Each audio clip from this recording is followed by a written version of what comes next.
Crack-a-lackin', everybody. Mighty smart guy, Matt Zapala here, hailing to you from Dallas, Texas, and we're on another episode 12 of the Millionaire Goals Podcast, a podcast dedicated to help you think like a millionaire, strategize like a millionaire, so therefore you become a first-generation cash flow millionaire. And joining me in the studio today is my co-host, my personal trainer, Milton Alvarez. What's going on, brother? How you doing? Happy to be here, man. Another Wednesday afternoon here. Every Wednesday noon Central Standard Time, we are here. And on today's show, we have some very, very interesting topics here. 85% of Gen Zers cannot afford 1 month expenses if they lose their job. Fill it out to pay $1,000 a month for pregnant women.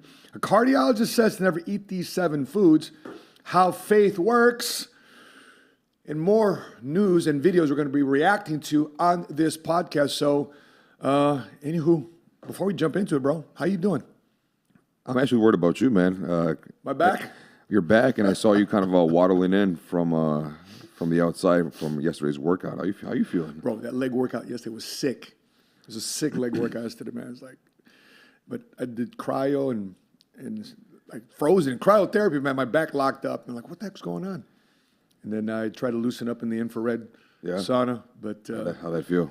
A little better, but I'm getting up and out very gingerly, very carefully. And it's the point where like your back pulls out and like you got to catch your breath. Like I can't even sneeze right now. I'm afraid to sneeze or cough to worry about if my back's going to lock up. You know what? There's this syndrome out there. There's the OBS syndrome. Have you ever heard of it? OBS? OBS. Okay, you pranking me, bro? OBS. I'm serious, OBS. Okay, here we go. I feel it coming. No, I'm serious. I feel it coming. Here we go. It's called the OBS, the old body syndrome. The old body syndrome, man. I'm 31 years old now, man. I'm starting to feel things on my knees whenever the weather gets bad. So I think that's just a thing that actually happens to us as we age, as we get older. OBS. OBS is OBS. That's what it is, man. OBS. Old BS. But, anyway, by the way, are you feeling OBS in your knees, your back, your shoulders? If that's you sometimes, put it in the comment section below. Well, let's jump into it. So Gen Zers, let's take a look at this article here, if we could, please. Jordan, around 85% of Gen Zers worry they can't afford 1 month expenses if they lose their job. Okay? Let's unpack this real quick. Back to me, Jordan. So in this article, basically, the most concerned age group about being able to pay for living expenses if they lose their primary source of income is the Gen Zers, Generation Z. I call it the TikTok Nintendo generation. 85% of Gen Z's respondents in the survey said they were worried about paying for 1 month's living expenses without income, compared to 79% of millennials, 69% of Gen Xers, my generation, and 53% of baby boomers. So the most concerned one is the Gen Z, the younger generation. Financial anxiety is increasing amongst all workers, with nearly a third of workers reporting that it's affecting their sleep, and 73% is changing how they envision their retirement. Almost 2 in 5 Americans don't have enough saved in an emergency fund to last a month, and 29% have less than $500 saved. What are your thoughts about this? You're close to this generation. 5 years. Gen Zs are from age 11 to age 26, if I'm not mistaken. 11 to 26. Less than $500, man. You know how much anxiety that just gives me thinking about like my entire livelihood is dependent on a job, and I only have $500 to be able to survive in this economy. Well, when I think this was either you or I forgot who sat down and spoke to me one time. But I just, based off of the conversation I had with this person, it was possibly you, I think like 2-3 years ago. There was actually 4 things that I took away from this conversation. I think I went to one of your BUMs on a Tuesday night, and then you guys usually go out for cigars. And then amongst you guys, there are a lot of people asking questions. After the meeting, yeah, after the meetings. So I had 4 takeaways from that meeting, especially for the people between these ages. And the 4 By the way, Gen Z is anybody born between 1997 to 2013. So 11 to 26 years old. Yeah, 11 to 26 years old. Is number 1, start saving as early as possible. And that's something that I made the mistake of not doing it whatsoever. I didn't start saving until maybe about 6-7 years ago. And again, it's just, my thing was trying to just survive and get by. Number 2, being able to think long term. when it comes down to retirement, whether it's an IUL, whether it's retirement plans, whatever the case may be that may fit your financial tier.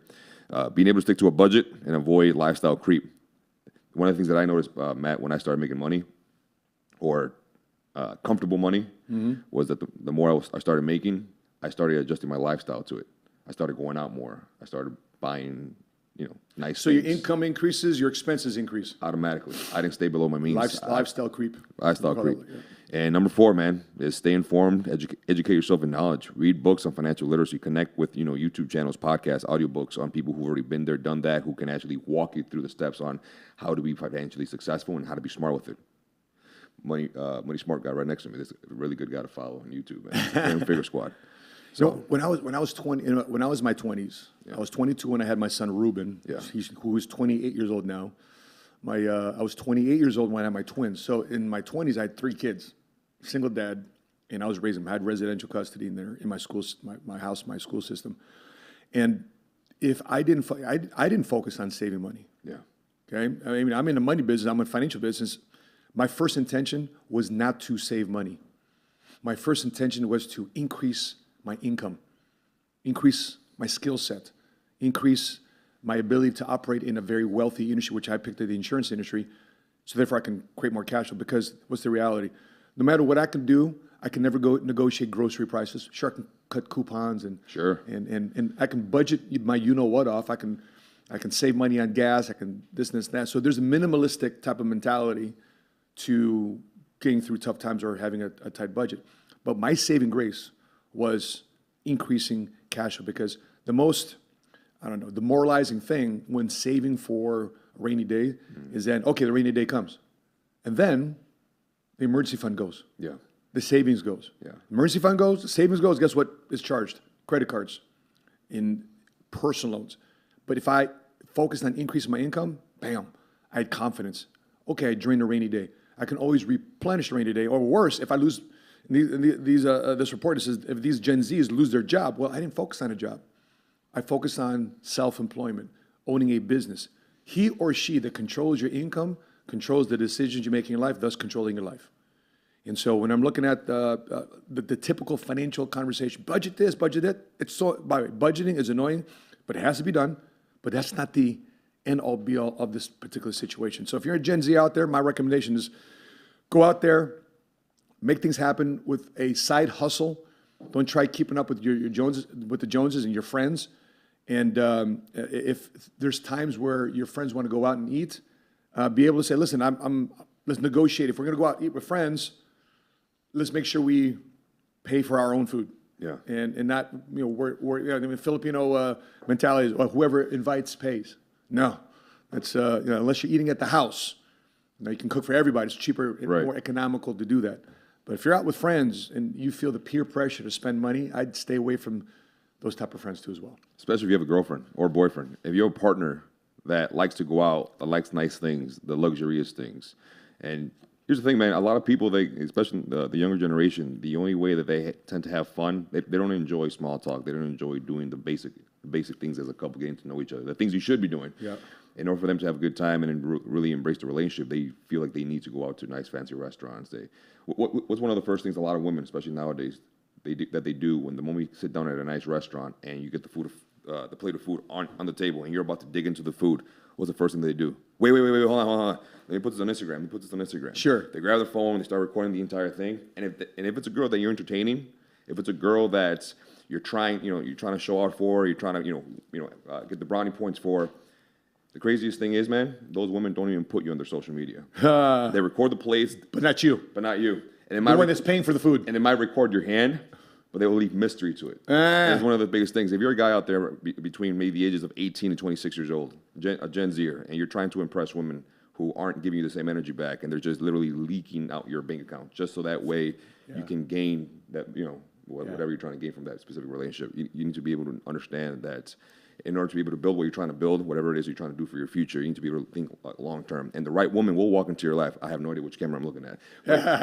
But in order to be able to have a successful future in whatever you're trying to do, the right woman needs to be able to come into your life and align herself with what exactly you're trying to do. And the only way to be able to have that, you need to let that woman come into your life naturally and not force it. And that's something that I'm personally learning these last 2 years. You know, when I took Sheena out to date, of course, you know, by the way, my first dates was in groups.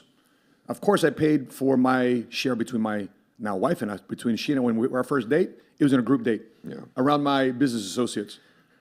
And what's that? Your wife's watching. Is she? Matapala is so attractive. Oh my gosh. Yes, yes, she is. I'm going to call my wife right now. Okay, I'm going to call her. She's got some funny news to share because we're putting JoJo into a new private school. Okay. And we want to make sure that these kids were being taught right, that certain things weren't being injected into their curriculum because it's a private school. So we had to make sure we're verifying and making sure this is good. But, babe, pick up the phone. There she is. Hey, sweetheart. Yes. You're live on the Millionaire Goals podcast. Oh, I'm watching you right now. Why am I on live? Sweetheart, so you have a funny story because of JoJo, because we're putting him into a new private school, right? Babe, you're not going to make me tell this story. Can I filter it with you first? Or you just want me to tell you? No, tell him. I mean, hey, we're live. You're home. Thanks for texting me back, Sheena. Oh my gosh. I'll be meeting you at the gym, Milton. Sure. Me and Tiffany will be there together. Yes. So what happened at school, babe? Oh my gosh, you really want me to say this out loud? Yeah, well, we're parents. We want to know. This is the Millionaire Goals podcast. You're live. Go, Okay. fire away. Okay. Just so everybody knows, he puts me on the spot like this quite often. So, but yeah, so he was telling me a story yesterday that he was talking amongst his friends at school. And one of the young ladies, he called her a she, and she asked him to refer to her by her pronoun. Oh my gosh. They and her. Oh my gosh. And so And we're in JoJo Dallas. We live in Dallas too. And JoJo replied back, well, they is plural, and you're only one person. And her is a female, which is also a she. But if we're going to go down this route, then I would like to be known as Ketchup. JoJo, our 12-year-old. JoJo said that. Good for him. He's going to be a lawyer. JoJo's going to be a lawyer. Sounds like a JoJo statement. Yeah. He's a very good debater. Always been a good, very good negotiator. But baby, I appreciate that story. I love you, and I'll call you after the Thank you. podcast. Okay, well, make sure you talk to Ketchup when you get home. I'll talk to Ketchup when I get home. Very good. All right, sounds good. Love you, baby. I love you too. Parents, if you're listening to it, what do you think about that? This 12-year-old girl tells my son, don't call me a she, call me my pronouns. What the heck? Damn. Parents! But that's why we're pulling him out of this particular private school and going to another private school. Forget about it. I mean, listen, and then plural is multiple people. Listen, I respect it. We've reacted to this many, many times. And people say, well, Matt, in 2023, I was at the doctor's office, and I literally had to answer the question, are you pregnant? Are you pregnant? I looked at her, do you want me to answer this question? She goes, yeah. Really? You want me to answer the question? This is a doctor's office.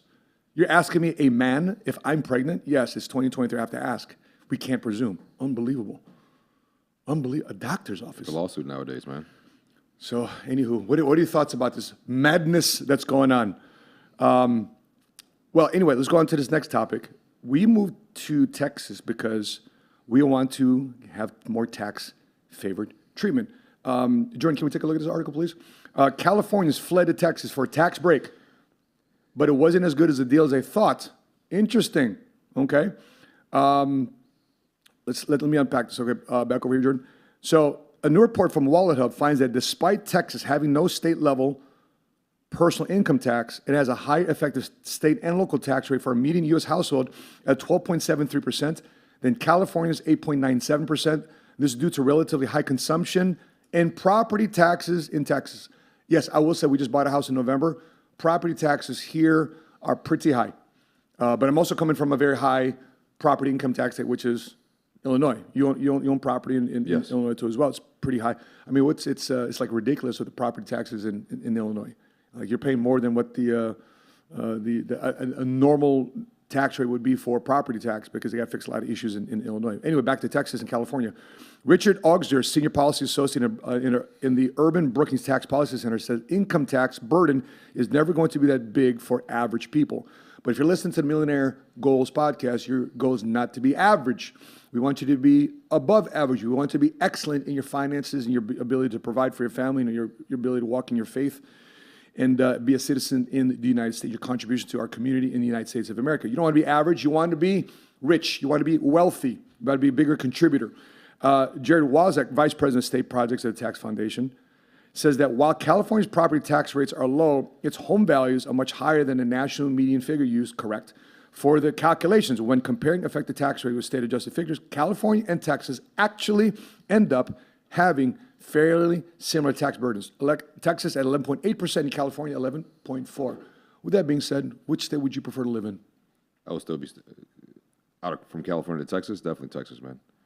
But that we had how many people from within the same company that you're with? We had about 100, 150, 200 people move down. Yeah, from different states, from California, Illinois, to Austin, Texas, thinking that they were going to actually get a tax break and get things a lot cheaper. But in reality, from some article I read, isn't Austin a pretty expensive city within Texas? I mean, all of them. In comparison to Houston and Dallas. Yeah, we were at the NAREP event last night, National Association of Hispanic and Real Estate Professionals. It's still very bullish in terms of real estate here in Texas. Yeah. I mean, even though things aren't as affordable as they were because of rising interest rates, people are still, I mean, look at right, we're looking outside here, our podcast studio, and what are they doing right outside our building? They're building new properties right next to us, luxury apartments. These luxury apartments right here, $3,500 a month for a 2-bedroom, 2-bath luxury. That's a $800,000, $900,000 house. Yeah. You know, look at, I mean, you're living here in Grandscape, but listen, it's more than just a tax. Where do you have the better incentive to be a citizen, a individual, an entrepreneur? Where do you have freedoms in your faith? It's more than just the income tax. And people say, well, that's about the beaches. Well, if you're making $1 million of income tax, what they don't account for here is that if you make over $1 million in California, there's state income tax of 13.4, 13.6 on top of federal income tax. So you're getting whacked a lot if you're a millionaire in California. That's why a lot of them started to come to Texas. A lot of them come to the tax-free states here. Was it Tennessee, Texas, Nevada, Florida, Alaska? I think it's Vermont, or I'm sorry, Delaware. Delaware. That is income tax-free states. But anyway, a lot more people are moving here to Texas. Real estate just popping. I mean, we're in Frisco right now. They're building a Universal Studios. The PGA just moved. So there's just a lot of progression. They think that North Texas, where we're at right now, is going to be the new downtown of Dallas. Everything is just pushing up north. Everything's coming up here. The tollways are getting built. And, some of the bigger insurance companies we do business with are actually right here in Dallas, Texas. Yep. Let's go to the next topic here. Empowering parents for parents in Texas, education. Speaking of Texas. Empowering for parents in Texas, education will improve with this new legislation. There is credible evidence that show that school choice programs improve academic outcomes. Let me just stop right there. We don't have school choice programs in Illinois, where we're from. It's either you are in the school district or you're not in the school district. But Texas has been a leader in business policies and maintaining an edge by implementing tort reform, lighter regulatory burden, and no income tax. However, Texas is not a leader in parental empowerment in education. Union bosses hold significant control over children's education. So proposed legislation includes an education savings account established for each student participating with up to $8,000 that could be put towards tuition, tutoring, special needs programs, and other valuable tools which could be used at public, private, or charter schools. So a grant to a school of your choice. So school choice programs improve academic outcomes, save taxpayers money, improve outcomes for minority students, and offer unique improvements to the education system beyond academic performance. So let me ask you this question. If you had kids, Milton, what type of education would you like to provide your children? Something that by default you go to this school system, or I want to go to this school because they have a better chance of having a higher quality education, particular school, even though they're in the same district? Where my headspace has been at these last, I would say, 6-7 years, the idea, I think it's the idea of Matt of, I went to college for maybe a year and a half, 2 years, and then I said, yeah, this isn't for me. And it was a little bit of, yeah, I can't afford this mixed into that. So the idea of my kids going to college and achieving something within their realm is somewhat of I kind of want this for my kids, but at the same time, I acknowledge that it doesn't take a college degree to become successful in any field that you're trying to achieve. So even going off to a trade school and having them do something along those lines to build a skill set that will be able to build a future for them. I like the idea at the fact that the system that they're trying to implement is giving a lot of these minority kids an opportunity or a better chance at building a better life because their parents obviously. It's not the kids' fault that their parents are working 9 to 5 jobs, 2-3 jobs, just trying to be able to sustain a living. Well, here's my thoughts too. If it's anything universal, like universal basic income, universal education, say, like what this bill is about to propose, because Texas, if this passed, Texas will join 30 states that benefit from private school choice programs, which is good. The downside is this: universal anything, universal education savings, anything. Guess who ends up paying the bill? Taxpayers. So we just talked about taxes. Yeah. So if this bill gets passed, hey, great opportunity here for your kids to go to this private school, this area, or this $8,000. But Texas residents, if this bill gets passed, I would suspect that taxes somehow, some way, will go up in some form, whether it's property taxes, municipal taxes. I mean, imagine if Texas is one of those states that says, okay, you know what, this whole burden of state tax-free states, many people coming in, now we got to put some form of tax in our state. Do you foresee that happening? If more universal stuff like this starts coming around in Texas, yes. This is what's the saying here? Don't California my Texas, don't Illinois my Texas. In other words, the Democratic liberal policies are causing more government dollars to be spent to take care of its state citizens, or if they want to put in our country, our country's citizens. But at the end of the day, who pays for it? That's why everybody's upset about Biden wanting to pay off student loan debt. If you get your student loan paid off, I didn't go to college, so why am I having to indirectly pay for somebody's education, even though I didn't go to college? And I'm a financial position I'm at today because of the choice I make to go in business for myself, to get involved in sales, to get involved in the insurance industry. So I'm not a burden on that person, but now I have to pay for that person's education, and who knows what they're doing with that. I don't know what the stewardship is of that money to either the government or another person. I have zero clue what they're going to do with it, but I know that it's going to happen in my control. 1,000%. Because I can control this. I can't control somebody else's else. So great. I like the other legislation where if you're a married couple and you have 4 kids, they're going to give you tax credits. I like that because it's incentivizing what? Families to stay together and have home ownership. But something like this, great. Downside to this legislation is we just might face more income tax in Texas. Let's go to the next article here in Pittsburgh. So what's government policy in Philadelphia incentivizing people to do? So Philadelphia to pay pregnant women $1,000 a month because there's a crisis in more pregnant women. Let's go here.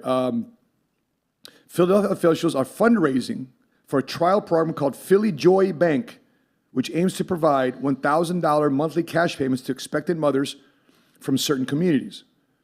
The payments will give new mothers for 18 months, including 1 year postpartum, and there's no restriction on how the money must be spent. So you can spend it however you want to spend it.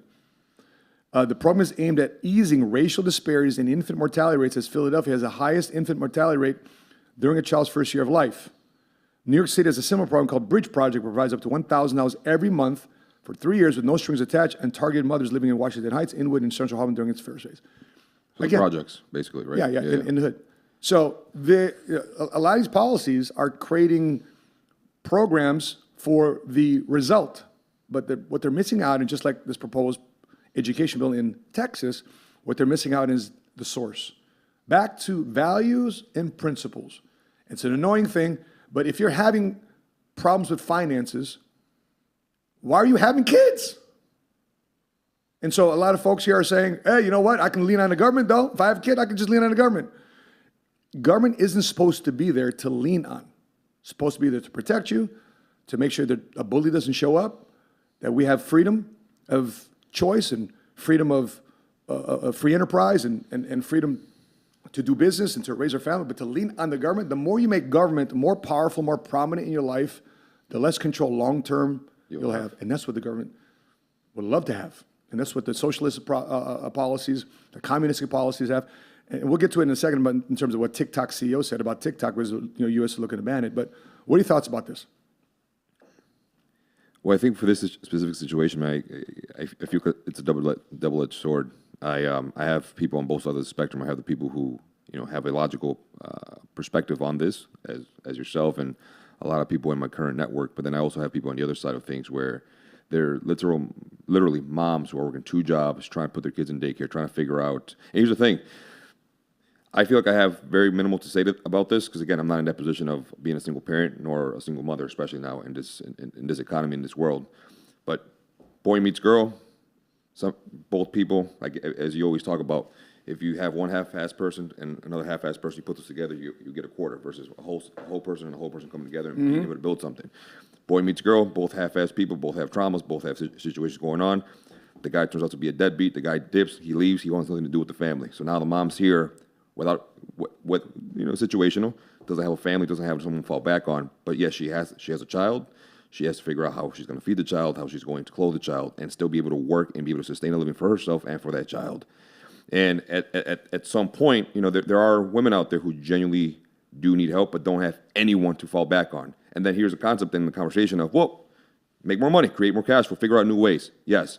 But what if your entire, and this, I think this is also going back to a previous conversation we were just having right now with another article, what if your entire livelihood is wrapped around those 2 jobs and all your time literally goes to job number 1, job number 2, the commute to go pick up your child, picking up your child, and then being able to cook for your child, clean for your child, and prepare them for the next day, especially if they're going to school. So for mothers who are genuinely going through the motions and literally in the trenches, on some level, in my mind, okay, that makes sense. But then there's the other side of the spectrum where a lot of people take that to their advantage, where I also have friends that I used to affiliate myself with, where, man, dude, especially during the time that we were off furloughed, people were still making money. But they're like, you know what, I'm a unemployment check. Yeah. They took advantage of the government. Did they get any more richer?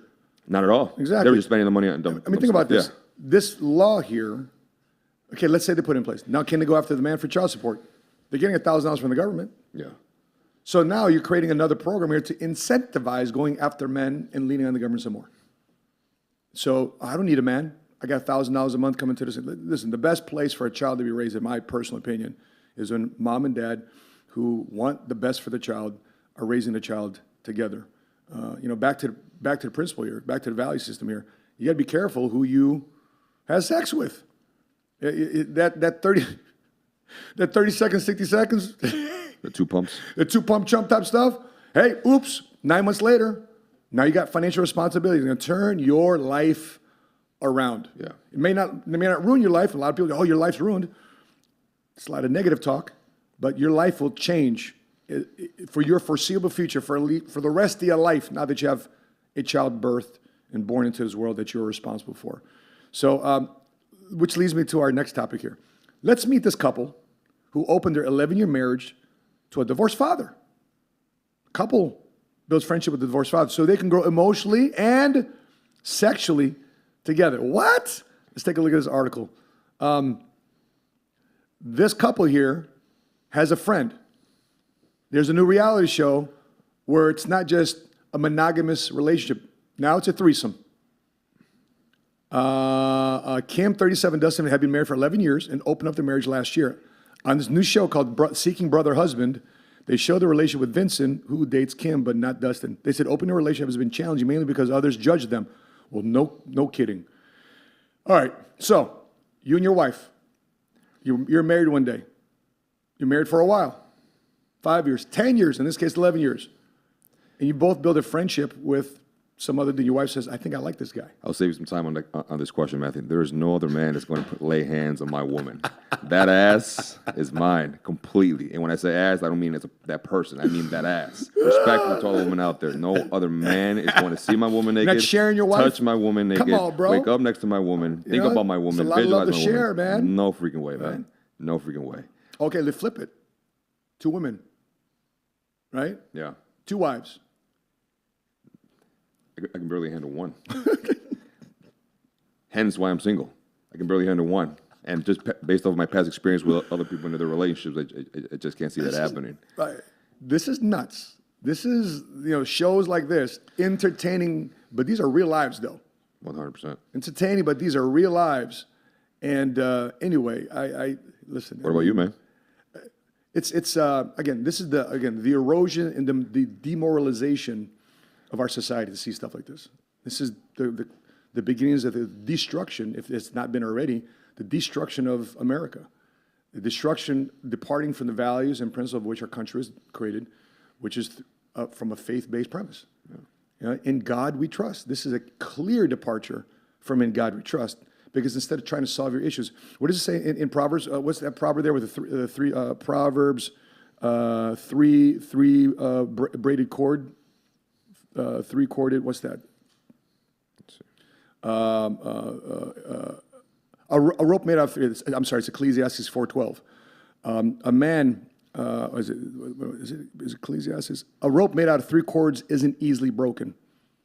A rope made out of three cords. Well, Matt, that's why they have three people. No, it's supposed to be husband and wife, and the third cord is supposed to be God. 100%. That's what keeps it together. Right? And so it's not supposed to be three people. I mean, in my opinion, of course, this is where everybody gets it wrong. In my opinion, and where I stand, it's a marriage. That marriage is a spiritual contract, an unbreakable contract between you and God. Now they want to legalize it here, make it legally married. Okay, for me though, before it's legally married here on earth, it's got to be legally married by God. And when you remove God from the mix, that's why you have a lot of. I mean, Sheena and I, we have arguments all the time. And if it had not been for our faith, man, if it had not been for the fact that we're on the same team, led by the same coach, led by the same God, there have been major conflicts. I mean, our second week of being married, my wife has thrown my clothes down the stairs. And who reminded us of our commitments to each other was my dad, who rarely speaks. So how are you 2 weeks ago talking about I love you and you put your vows to God, and next thing you know, you talk about get out of my house. What type of crap is going on here? Imagine having that with three people. I mean, for those of you who are watching this right now, could you see yourself introducing a third person into your relationship? Let's say just from a basic sexual standpoint. Could never, man. Just a thought, right? Just a thought. Just like, yo, bro, sloppy seconds. Catch a case. Catch a case. Catch a case. You don't man. know what's going on there, bro. It's like, I'm sorry, man. I'm sorry. And you're kissing her, mouth to mouth. You know where that mouth has been? It's not been on your body. It's been on somebody else's body. Do I need to continue to visually illustrate this? But no, there's no way. Zero. I'm just curious. For those of you watching this live right now, who says they can share a spouse? You're about to have someone out here say something like that. But I love interest. I love discourse. I love this to have the other opinion. Therefore, I can grow. What is that considered? An open relationship? It's open relationship. An open relationship. Yeah, an open relationship. Swingers. I mean, swingers would be another version, but it's Those are people who swap partners. Yeah, all the time. There's a lot of swinger parties here in Texas, man. Yeah. Miriam Rivera says no. Okay, I wouldn't share either. No stinking way. All right, let's move on. Next topic here. So, cardiologist says never eat these 7 foods. I'd love to know your opinion about this. So he says don't eat these foods. Number 1 is coconut oil. Number 2 is excessive protein. Number 3 is energy drinks. Number 4 is red meat. I don't know, man. Alcohol. I definitely don't know. And fast food. Okay, and dessert. Okay, bro, might as well not have a life. What are you gonna eat? Cardboard? Cardboard. Paper towels? Yeah. What's your thoughts on this cardiologist talk about I'll never eat these 7 foods? Well, the man has a PhD, so I have to give him that. I don't even have a PhD or a master's or a bachelor's. But what I will say this, based off of my studies, based off of the schooling that I did get, based off of the readings that I've done, the seminars that I've attended, the certifications that I've gotten, the licenses that I've gotten in the past 12 years of me doing this, everything in moderation for sure. And what I wanted to do, Matt, is actually go down the list of one by one and maybe talk about the top 4 of what not to do based off of this cardiologist. and kind of give people a little bit more insight on how to approach it and if there's any alternatives in case that's something that they Okay, desire. so let me do this. Tell me what I will never give up red meat. Okay. I love my steaks. Okay. Too much. I can see myself giving up alcohol. I can see myself giving up fast food. Excessive protein. I don't know. Coconut. I don't even have coconut oil. So let's go down the list, and they're very short, straight to the point, so people don't have to hear me talk for an elongated period of time. Let's start with coconut oil. The biggest thing that they speak about is that it's high saturated fat content, which is obviously causes cholesterol to build up in blood vessels and then mimics cholesterol blockage in the arteries, which then leads to heart failure. So the background of it is coconut oil is high in saturated fats and also may raise the serum in cholesterol concentration, but there's also some beneficial effects on the cardiovascular risk factors that have been suggested in the articles that we've been reading and the research that's been done. Now, again, when I say research, here's one thing, man. A lot of people say, hey, I've done my research and this is good, this is good, this supplement's good. I heard that this procedure's good. Research doesn't mean you go on Google, type in a question, and Google answers your question. You click on an article, and that's your research. Research are their actual studies that people do that they have test subjects to do for an elongated period of time, and then they do blood work, and it's an extensive period of actual true research. PubMD is a really good source that people utilize to actually get true scientific facts on specific topics as this. So that way, I want you guys to all know that everything that I'm reading, everything that I speak about is from an actual trusted source. It's not an Instagram post. It's not a Google thing. It's not a chat GTP question that I've typed in. This is actual information from actual professionals who do this on a daily basis and actually do their research. The excessive protein, Matt, when we're talking about excessive protein. So there is a certain amount of protein that every single human being should be able to consume based off of their lifestyles. Obviously, people like you, people who work out, who are consistently in the gym, clanging and banging, those are the type of people who do need to consume an adequate amount of protein and higher protein stores than people who just sit at a desk completely all day. So for you, for example, Matt, you'll be consuming anywhere between 1.6 to 2.4 grams of protein per pound of your body weight. Anyone who, for example, is pregnant, consuming greater than 1.8 grams of protein per pound is something they need to consume because now they're eating for two people. I mean, how do you know a gram? I mean, I'm just looking at what I'm ordering at the restaurant. So now that's a little bit more in depth. So quantify what excessive protein is. Excessive protein, for example. So if I have a steak every day, if I have tacos. So excessive protein, for example, you're a 100 pound man, 5'5", 100 pound man, and you want to build a lot of lean muscle and get really, really jacked and get big for the gym and feel great and look 100 great. pound man or 100 pound woman? I don't know. What do you identify as? That's the question. Yeah. So you're 100. So you're 200 pounds. You're 100 pound. You're 100 pound. You're a 100 pound man, 5'5", and someone tells you in order for you to build muscle, you need to consume a lot of protein. So you take that protein, or you take that thought, and you convert that to, I'm going to consume a high amount of protein, equivalent to 400, 500, 600 grams of protein. For a 100-pound man, that's an excessive amount of protein. There are formulas online that anyone can find on Google. These are things that you can actually find on Google. There are formulas that you can find based off of your lifestyle, based off of your training regimen, based off of your physiology, that you can find a formula that will fit your suitable needs when it comes down to the protein intake that you need to consume. High amounts of protein will cause kidney damage. That is a fact. That is a scientific proven fact that it will cause kidney damage if you go above and beyond. Now, for you, Matt, you're a 240 pound man. Uh-huh. Consuming anywhere between 200 to 300 grams of protein a day based off of what you do on a consistent basis when it comes to So is that a 16-ounce steak? 8-ounce steak? A 6 to 8 ounce steak, if I'm not mistaken, is around anywhere between 23 to about 30 grams of protein. It's really not that much. Okay. So it's about how much you consume throughout the entire day.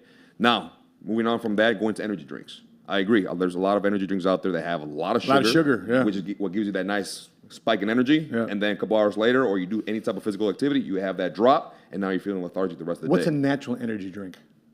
I'll give you natural alternatives. Uh-huh. Natural alternatives is increasing your vitamin B complex. Okay. Vitamin B complex increases your energy production, helps you gain a healthy immune system, healthier cell function, and good metabolism. Also, it gives you a healthier neurological function. You think better, you process better, your brain's a lot fresher, and also helps you with your heart health. Coffee or green tea, natural caffeine is also another alternative. whatever you have in that cup, as long as it doesn't have high amounts of sugar or one of those fancy Starbucks drinks, macchiatos or cappuccinos or whatever the case may be, right? That's also going. Would you stay away from any drink that they put syrup in? I would, right? But now let's just say something natural. Let's just say you can't afford a coffee. Let's just say you can't afford to buy supplements or multivitamins. One of the easiest things to do, because I'm sure we all have showers, or if not, some of us have the luxury of having a nice pool in the back, which this summertime I hope to be invited to. Of course. Cold shower. A cold shower automatically will increase your body circulation and your oxygen intake, waking your whole body up. When you get more oxygenated blood pumping through your entire body, it's an automatic wake-up call. And I think that's something you can actually vouch for. You've been taking cold showers for a while. Well, bro, one of my funnest reaction videos on my IG profile is me reacting to your benefits of taking a cold shower. Yeah. So, for sure. But, yeah. And I'm going to hit these last three, and this will be really, really fast. Talk about red meat. Red meat. I think the biggest thing, again, I think we spoke about this last week, is the way it's processed. It's highly processed, the way we process them nowadays. That's why shopping locally is very, very beneficial. Local farm. Local farm. By the way, we're still looking for a local farm here in Dallas. If you're a local farm here in Dallas, we'd love to do business with you. Let us know. Yeah. So we can buy their meat. So it's less processed, right?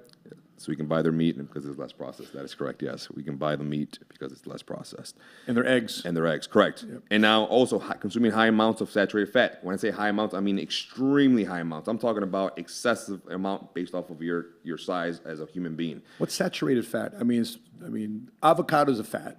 Right. But There's monounsaturated, polyunsaturated, there's saturated, there's trans fat. There's multiple kinds of fats, but there's certain fats that increase your LDLs, I call them lousy low cholesterol intake.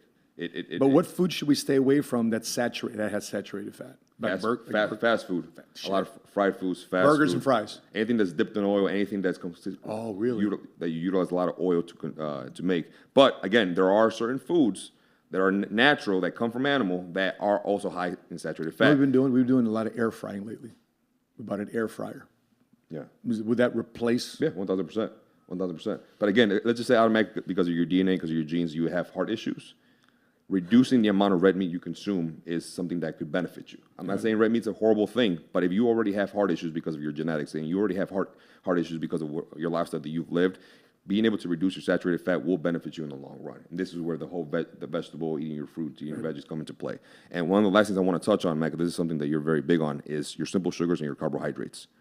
There are so many dangers of what people encounter when consuming high amounts of sugar. Like, what are you a big fan of? Chips Ahoy? I love Chips Ahoy. You love your Chips Ahoy? Chips Ahoy, you're going to call us? We would definitely have a sponsorship. That'd be great, Chips Ahoy. I'm definitely a Chips Ahoy cookie monster. So I'll give you maybe like 3 or 4 things how sugar can actually damage you as a human being, and then we'll completely move on from this conversation.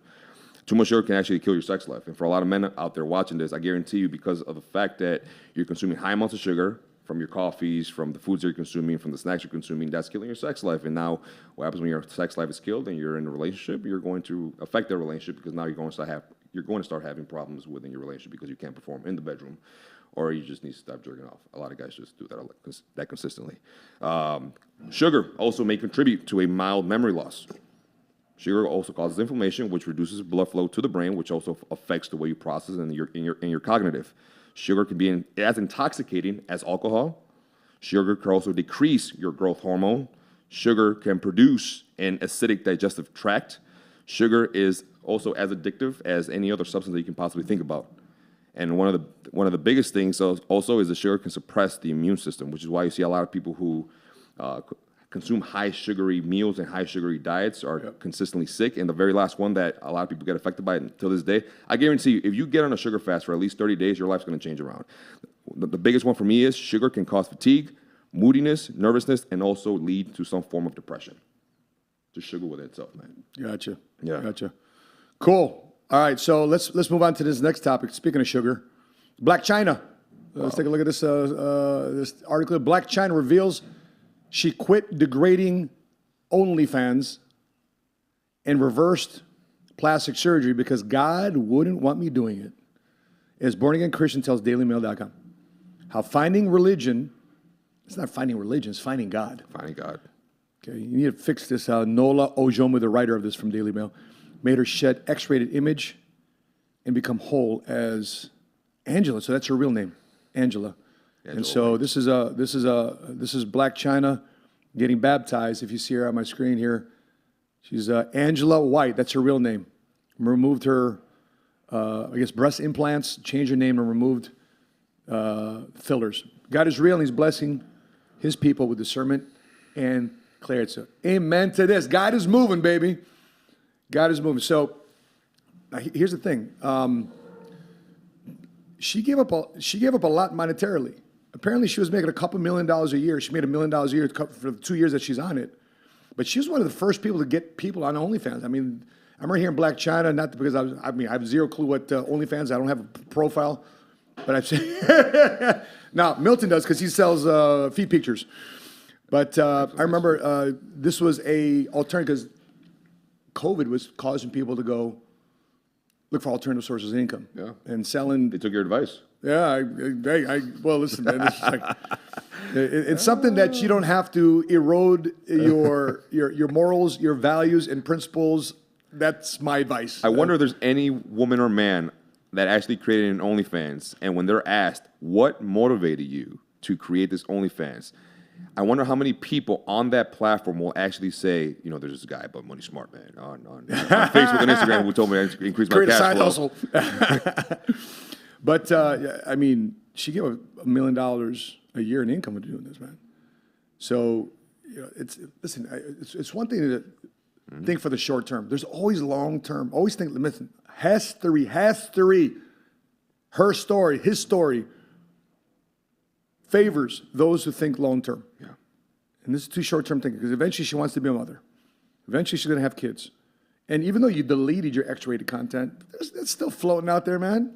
Once you upload it to anything that you don't have any control over, it's gone. Especially photos, especially videos. By the way, we have a friend of mine, and her brother, he happens to be gay, and he sells pictures of himself to the gay community. So it's just not women; it's also men.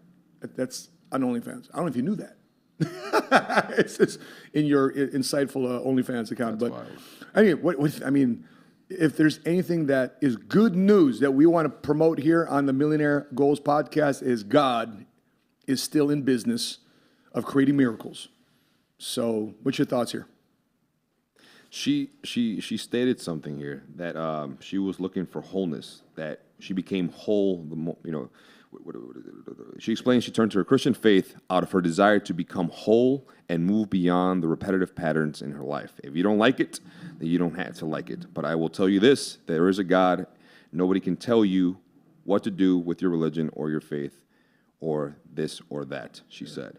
And I agree, man. I think we're not human beings on this physical earth having a spiritual experience. I'm a strong believer that we are spiritual beings having a human experience on this physical earth. Said. And there is a stronger and bigger reason on why we even exist on this earth. And if we get too caught up in the day-to-day materialistic things and own personal legends that we're trying to create within ourselves and not seeing the bigger picture of why we're truly here, we're going, as many of these young people, I can't believe I'm saying young people, how a lot of these young people are saying, you're going to get lost in the sauce, man. You're going to get lost in the transition of all these things. And although you may have all the money, all the cars, the fame, whatever it is that you once tried to attain, you're still going to feel so unfulfilled because you don't have a grasp on why you're truly here as a human being. And here's the thing, there's a lot of men and women out there who have utilized their fame, their money, their luxuries, their position, their status to completely mask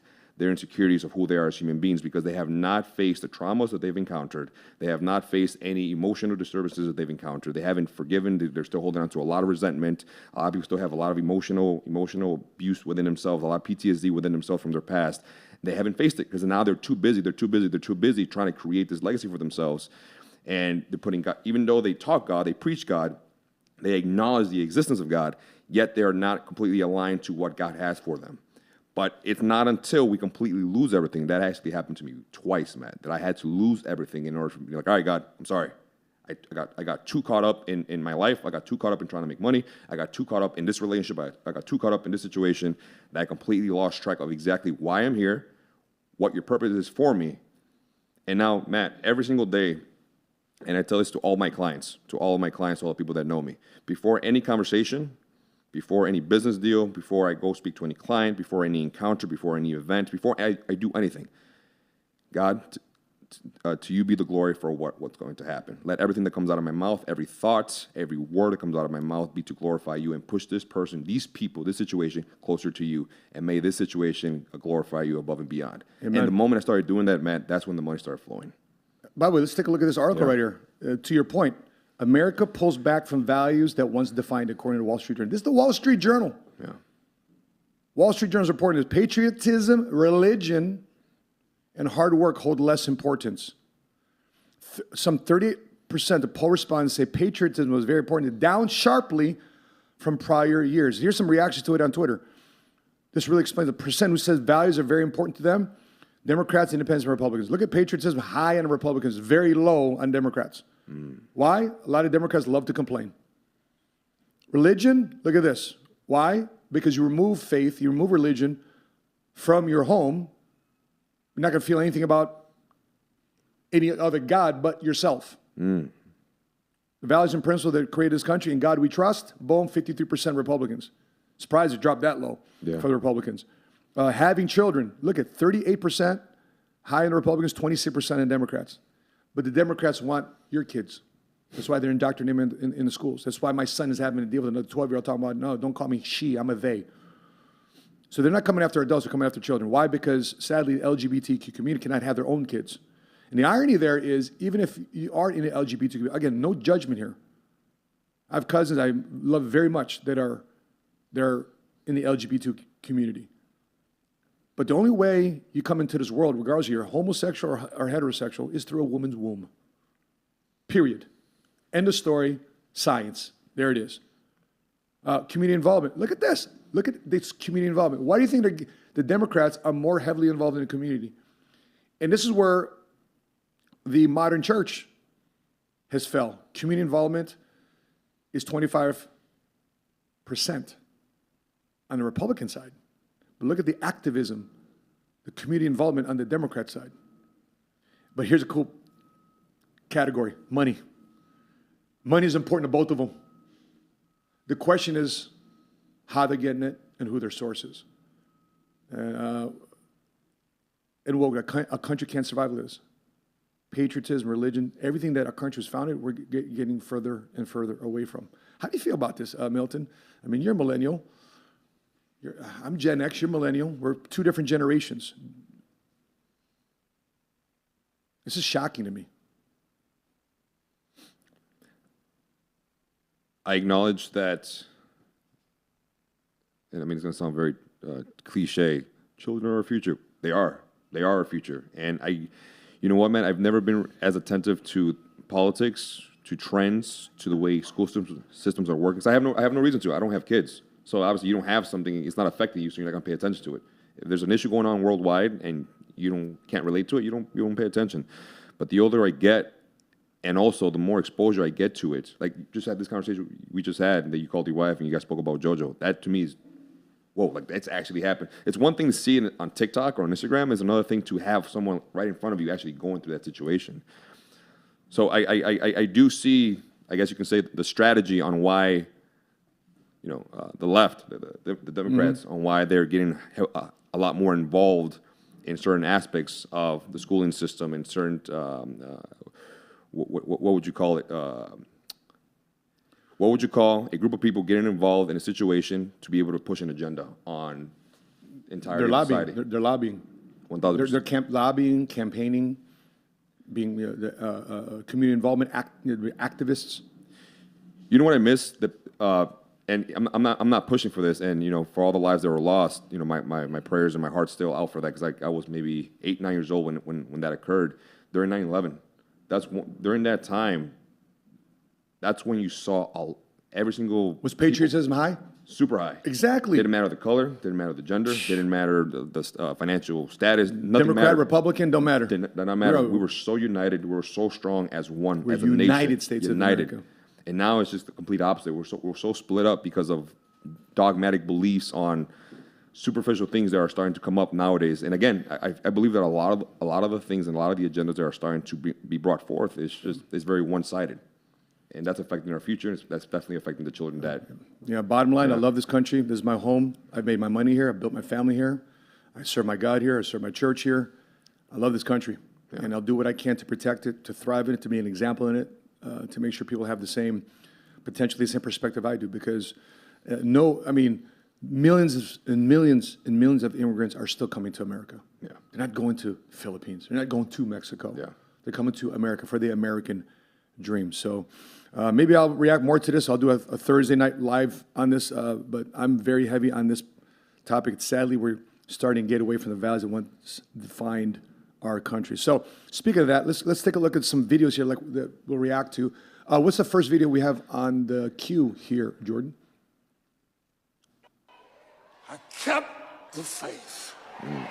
I kept it. I lost a lot of stuff. I lost a lot of friends. I lost a lot of strength. I lost a lot of courage. I lost a lot of time. I lost a lot of money. But I kept down on my knees. I was still believing.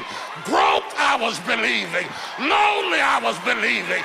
Betrayed, I was. Well, that's, bro, it only works if you know what you're believing in. Yeah. If it's you're a limited, finite being. But that's what faith is, man. He kept the faith because he knew God would lead him out, lead him through the storm, lead him out of the pit. Let's go to the next video here. So let's define what is faith. I think this video here will sum that up. What is faith? F-A-I-T-H. Nick Vujicic. Full assurance in the heart that despite what you see, despite what you feel, despite what you know in the world, you still hold on to the promises of God, and understanding that with that little faith, you then call upon me and pray to me, and I will listen to you. You will then seek me,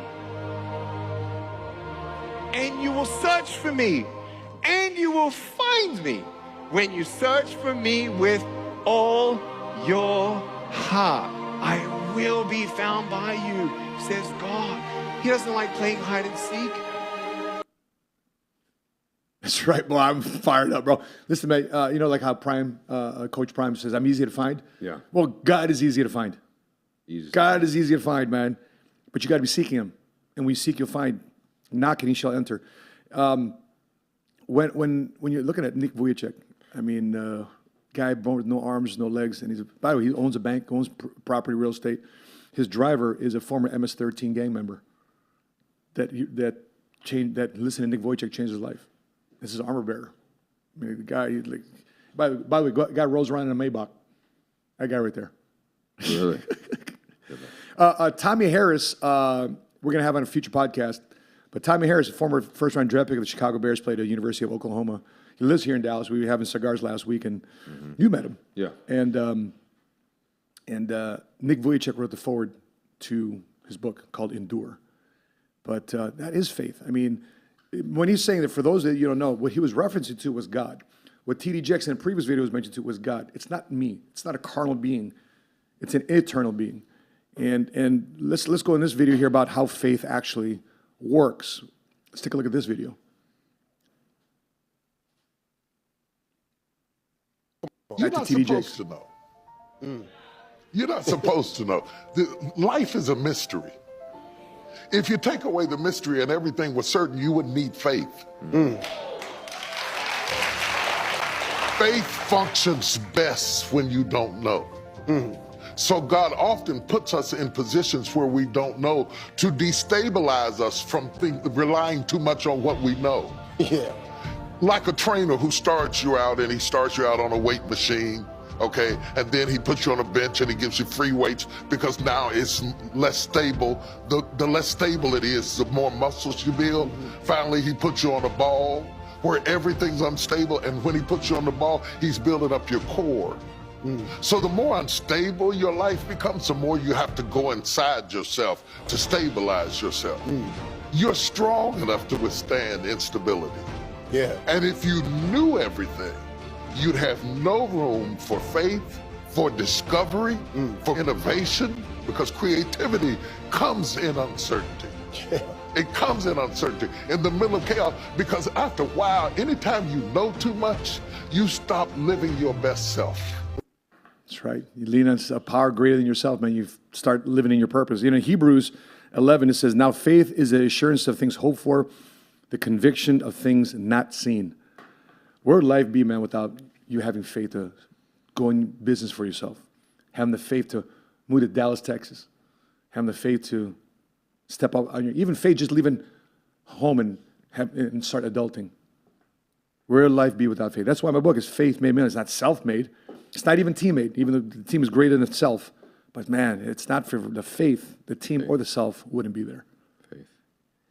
I'm a big believer that life does not happen to you, it happens for you. And if we have time, I want to be able to read Ecclesiastes 3, 1 through just 5. I'll just do the first 5, very short.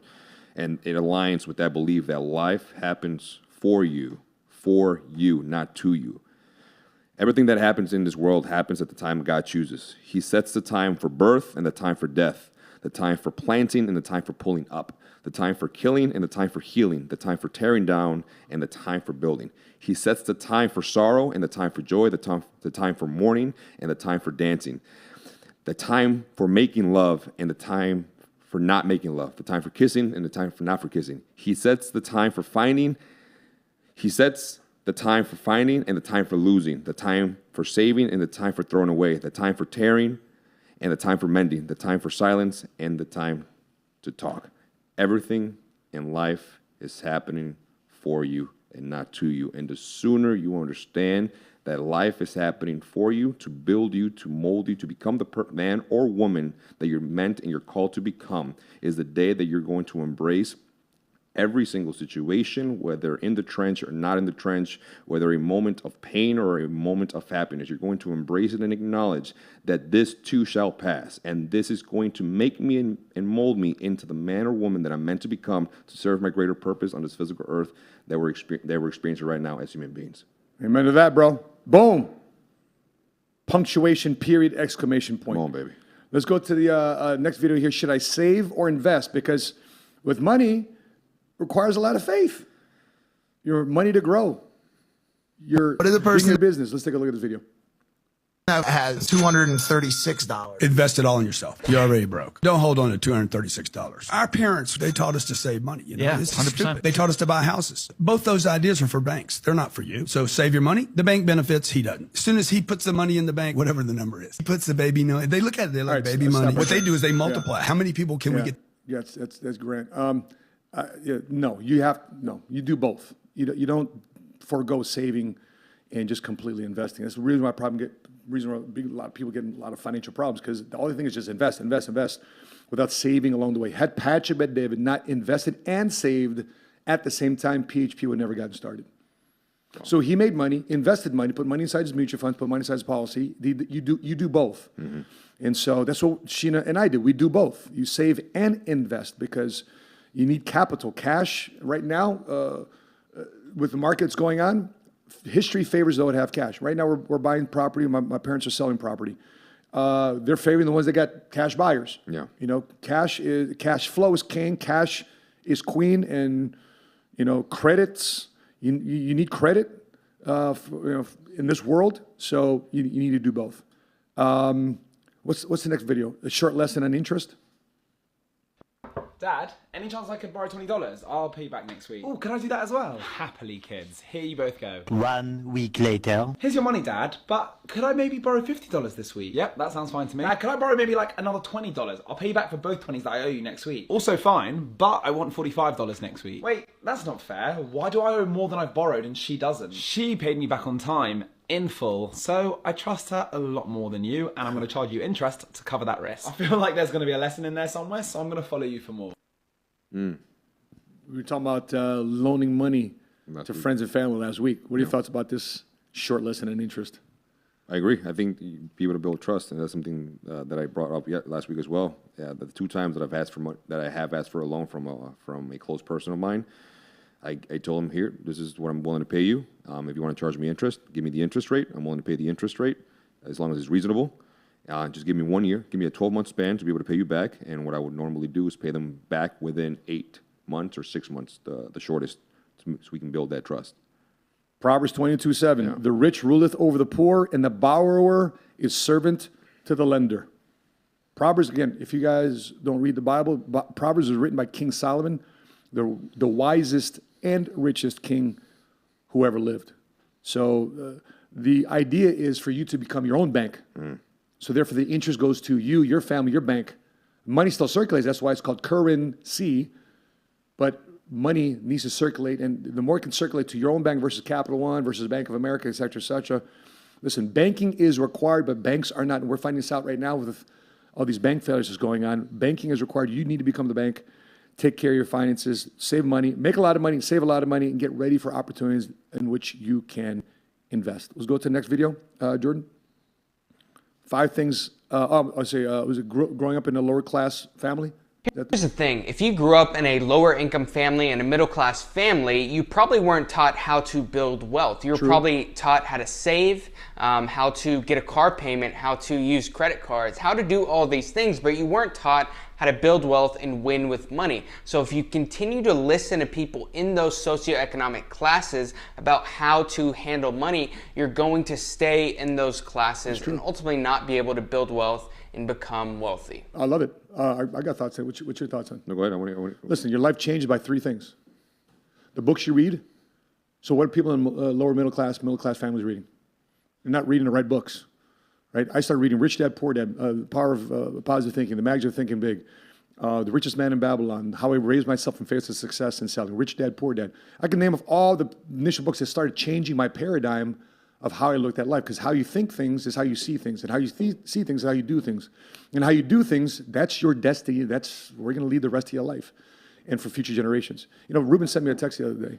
He says, Dad, thank you for giving me an example of work ethic. Send me a text out of nowhere. Dad, thank you for giving me the example of work ethic. That's it. He's inherited that by watching his dad hustle. Yeah. And now guess what he wants to do? He wants to hustle. So your life changed by the books you read, the people you surround yourself with, and the meetings and events you attend. So if you find yourself at the clubs, find yourself in too many barbecues versus conferences and masterminds. If you constantly find yourself around people that go, hey, what are we doing this Thursday, Friday, Saturday, versus saying, hey, where can we go so therefore we can be a better steward, how we can be a better investor, how we can be a better manifester of the talents that have been bestowed upon us. If you're not finding yourself around those people, your life is going nowhere. So let's go to the next one. 5 things I learned from hanging out with millionaires. We'll end with this one.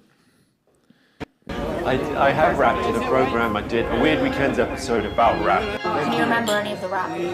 My money don't jiggle, jiggle, it folds. I like to see you wiggle, wiggle, for sure. It makes me want to dribble, dribble. You know, riding in my Fiat, you really have to see it. God, my mouth was wide open. I was like, I'm trying to understand that video. So, can you play it one more time? It went by fast. Let's just stop. I have rapped in a program I did, a Weird Weekends episode about rap. Can you remember? Okay, stop right there. You become who you hang with. Okay, correct. Would you? 100%. Okay, number 2. Money don't jiggle, jiggle. Okay, number 2. Money doesn't make you happy, but it does reduce. I'm sorry, brother. Listen, money doesn't make. It made me a lot happy. When my bills were paid, when the less, I'm very happy. Yeah. When I have money in the bank, I'm very happy. But there's people there that are just not grateful. So there's a flip side to that. But at least they got money. Number 3. What's number 3? It folds. I like to see you wiggle, wiggle, for sure. They have businesses and all sorts. Of course. Yeah. Yeah. You create the money to invest. Yeah. Create the cash flow, the abundance to have that money continue working for you. Would you agree with that? 1,000%. Yeah. The next one. Makes me want to dribble, dribble. You know. 4th, it's not about the money. It's about who you become. For sure. I mean, what's it all for? Yeah. You know, what's your desire to make a lot of money? The greater cause, my nonprofit. That's my biggest thing. Being able to give back. I think everyone has that, right? And by the way, bro, if you want to build a nonprofit, you want to build a community center, you're building a gym, right? You're building sadly, those are non-profitable type businesses. Yeah. Are very tough, very slim margin on those businesses. So you need to make a lot of money from another source so that we can fund that nonprofit 1,000%. to be a better contributor. So people say, well, I just want to help people. Bro, by helping people, you got to help yourself first.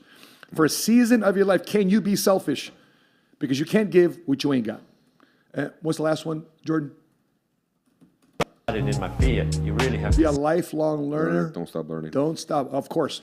I was just telling that to my staff here because my staff was getting, she was kind of getting down on herself because certain things that were expected of her, may not be at the most optimal standard. I told her, listen, I'm patient with you. You're loyal, you're committed, you have high character. The cool thing about this, would you rather work with somebody with low skill set, high character, or low character, high skill set? Ooh. High character, low skill set. High skill set, low character. Who would you prefer to work with? Character. High character? High character. How come? It's easier to build. It's easier to teach. Of course. Yeah, 1,000%. I can teach a skill. Yeah. I can't teach a character. Right. Character, you're talking about a whole lifelong, how you've been operating for 10, 20, 30, 40, 50 years of your life, that's your character. I can't unwind that in 30 days with me. Yeah. So with that being said, man, we got a lot of exciting things happening. End of the month of March has been a very nice long month. I'm very excited for a lot of my guys that we're coaching and mentoring. A lot of them are making more money this month than they've ever made in any previous months. So I'm very excited about the people that we're coaching. I'm also very excited about the draft for the Chicago Bears. This is a personal side note. I'm excited about the future of the franchise. Even though I'm in Dallas, I'm still a Chicago Bears still, fan, man. Still a Chicago Bears fan. But any final thoughts before we go, Milton? We're excited. I'm excited. Everything that we do on this podcast, guys, I promise you there's a lot of energy put into this. And everything that's going to come forth from this day forward and every endeavor that we have within this podcast, we do it to add value to you guys. So at least for me, I can't speak on Matt's behalf, but as far as me, if there's anything that you guys would like to be spoken on, any specific topics in finance, in fatherhood, marriage, feedback, please. Anything that you guys want us here that you guys need a little more direction on, we're here to serve you guys. We're here to add value to you folks and making sure that you guys are getting it from a source that's a trusted source, a reliable source. And also, we appreciate everything that you guys have done up to this point and the people who are consistently tuning in every single week and giving us that quote-unquote fan base and allowing us to come in every single week and serve you guys. 1,000%. Next Wednesday, we'll have a podcast again. It will be officially our second month doing the podcast. Yeah. So I'm excited that our brand new spanking YouTube channel has grown to close to 600 subscribers. So we're very excited about that. From scratch, from zero. And so there obviously seems to be a market for our podcast and our conversation, a conversation that's led with faith, finances, fatherhood, and fitness. Yeah. Of course, is a very big topic of our life. So therefore, we can be a better servant and be a bigger contributor, a better citizen of this great country of America, our families that we're so very proud of. Just want to give a quick shout out to the people that's been sticking with us here on the chats. Anybody we want to give a quick shout out to on the chats? Top 3 so far from these past couple weekends, man. Miriam Rivera, yeah. Of course. Andrea, Mama yeah. Miriam, TT. Emiliano for sure, and a lot of Riveras. And there's another guy named Ricky Rivera who's on this, who just tuned in today. But he messaged me yesterday, sent me a long message thanking us for the podcast that we've been doing. Wow. He's been following it, and because of our podcast, he's been inspired to do a lot more in his life. Amen. Praise God. Amen. Andra Grisia, she's asking about books. If you go to my YouTube channel, 7 Figure Squad, I've got a video there, the 10 books that made me a millionaire. If you want to look for some books, 10 books that made me a millionaire. And one of my first jobs, getting out the military and getting my insurance business off the ground, was a lifeguard from 5 to 8 o'clock in the morning, so I can read books. Because nobody's swimming at 5 to 8 o'clock in the morning. But anyway, that being said, if you've been watching this podcast, make sure you hit subscribe, hit like, and drop your comments below. If you'd like to purchase my book, Faith Made Millionaire, you can click on the links below too as well, or go to Amazon and just punch in Faith Made Millionaire. I don't know. One of these days, we're thinking about having some events where we can have a get-together, but we need to increase our subscribers. So if you want to get together with other fellow faith-based believers and entrepreneurs that believe in the values and principles that we talk about on this podcast, we got to increase our subscribers up by a lot, but that's the future where I'm excited to bring people together. I love connecting people in person because, again, your life changed by the books you read, the meetings you attend, and the people you surround yourself with. That being said, from Dallas, Texas, on behalf of my co-host, Milton Alvarez, I'm your money smart guy. And until we meet again, continue to live smart, continue to love smart, and be money smart today. See you next Wednesday. Bye-bye.